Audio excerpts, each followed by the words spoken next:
Untuk menanyakan kenapa kami nggak ikut pemilu dan kenapa kami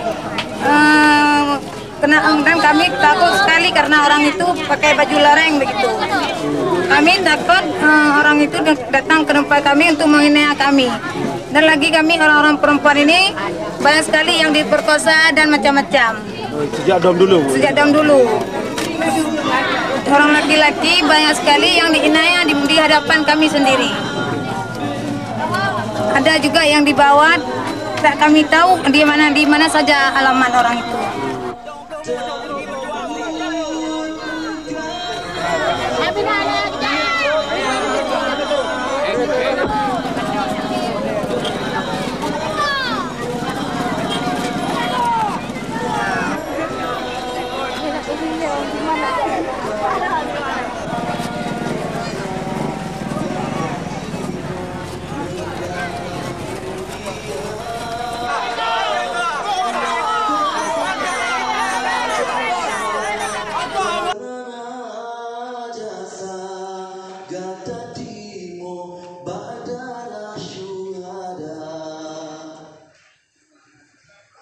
Yang sambung dung sumpah yang putra harapan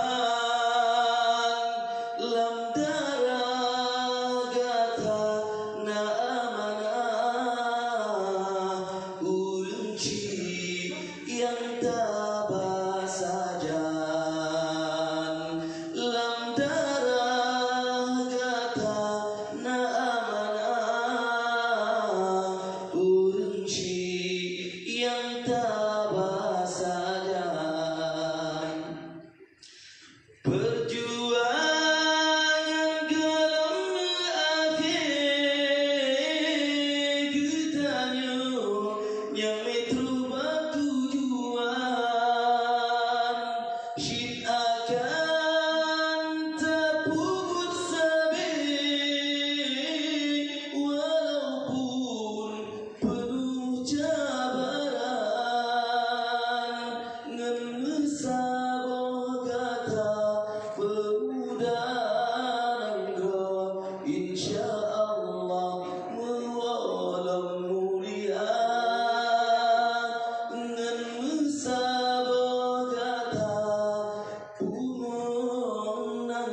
Gata